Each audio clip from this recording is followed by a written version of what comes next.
কিন্তু খারাপ। এই যে মাথা দিয়ে রয়েছে না, চেহারা ভালো না, বোঝা যায় যে অসুখ আছে, কি বোঝা যায়, কিন্তু ওই যে উপরে বসেছে কেন? অবশ্যই মাথায় কিছু হয়েছে।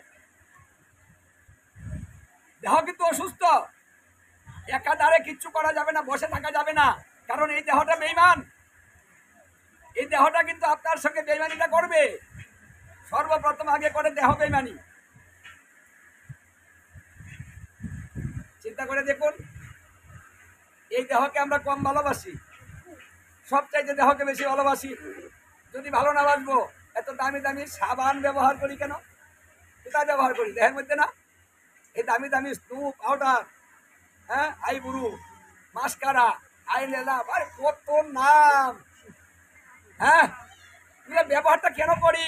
এত দামি দামি জিনিস দেহটাকে আরো সুন্দর করবো, হ্যাঁ, সকসক আমার দেখে যেন হ্যাঁ, মানে দেহটাকে আমি এমন বানাতে চাই, তাই তো? তাহলে যত্নটা কম করেছি, একটু আঘাত পেলে কি আদর, কি ভালোবাসা দেখেন। আর এই দেহটাই হঠাৎ করে নষ্ট হয়। ভালোবাসার কোনো মূল্য দেয় দেয় না। তাহলে নিজের দেহই যখন নিজের সঙ্গে বেইমানি করে, তাহলে অন্যরা করবে না? ওরাও তো করবে। তাহলে আমরা কেন এই জায়গাটা বুঝি না? এই জন্য বলছি, দেহে থাকিতে বল কৃষ্ণ কথা বল। এই দেহটাকে ঘাটাতে হবে, সৎ কাজে ব্যবহার করতে হবে। ও যে কখন তোমাকে শেখ দিবে ঠিক নেই। তাই এখনই শুরু করো, যৌবনে শুরু করো, পরে হবে না। মন চাবে কিন্তু কাজটা করতে পারবো না। আচ্ছা, সন্ধ্যা করলে কি করতে হয়? স্থির হয়ে বসতে হয়, সোজা হয়ে, মানে মেরুদণ্ড সোজা করতে হয়। এখন যদি মেরুদণ্ড ভাঙ্গা থাকে, সোজা করতে পারবে? নিচে বসে করতে হয়। এখন যদি মাথায় না দেয়, নিচে বসতে পারেন না, করতে পারবেন? তাহলে অসময়ে কিন্তু আমরা এই কাজটি করতে পারবো না। সময়ের কাজ সময়ে করতে হয়।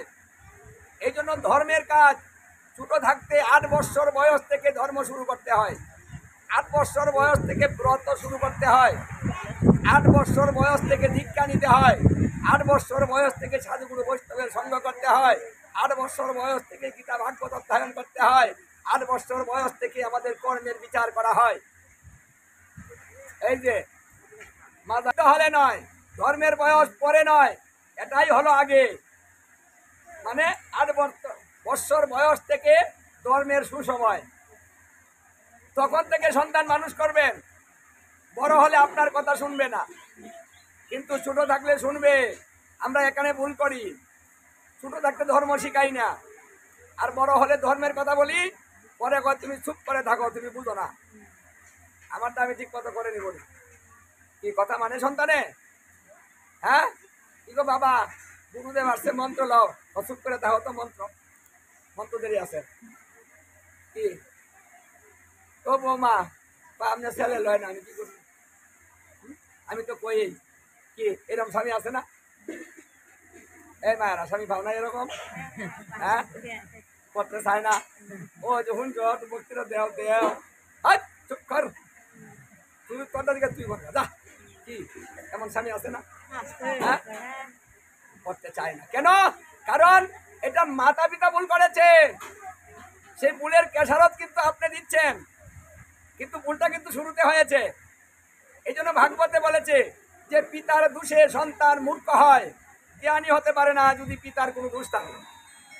মাতার দোষে সন্তান দুষ্ট হয়, কারণ সন্তান ভালো না মন্দ সবার আগে মা জানে। যদি কোনো মা বলে আমি তো বুঝি নাই, তাহলে বুঝবেন ওটা মিথ্যা কথা বলছে।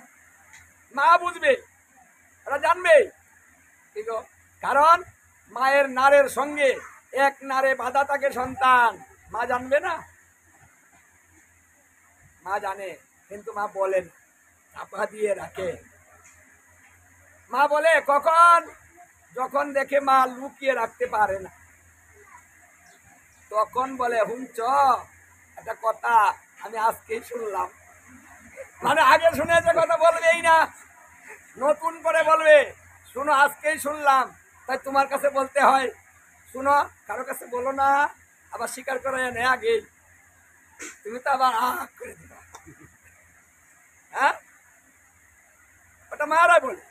তারপরে যখন বলে বাবা তো ঠিকই আহ করিয়ে দেয়, ঠিক বলি, হ্যাঁ এ আগেই বলছি যে তুমি চুপ করে থাকবা, কিন্তু বলবা না, তোমার সাথে আমার না বলাই ভালো ছিল, তাই না?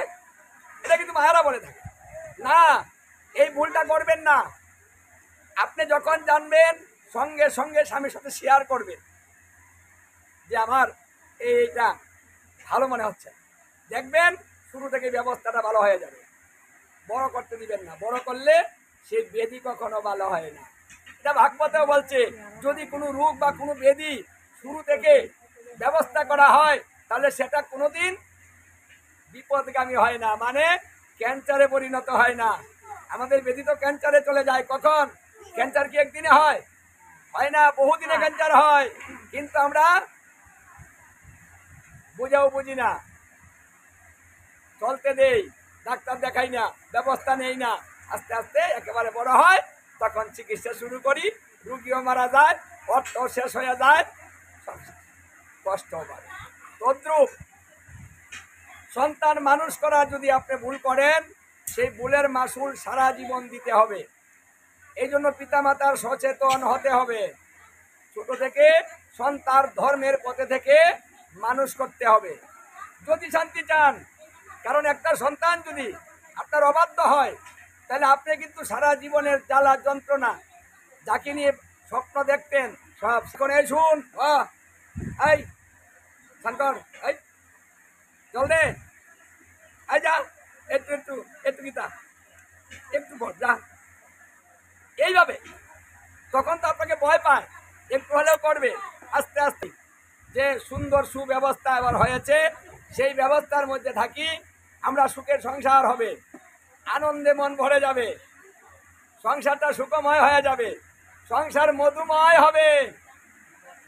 এই মাসটার নামই তো মধুসূদন। জীবনটা মধুময় করতে চান, কি গো, মধুর মতো কেমন লাগে, আহা যে স্বাদ, মধুর মতো, হ্যাঁ তাই না? মানে ভালোবাসা যদি ভালো হয়, এদের ভালোবাসাটা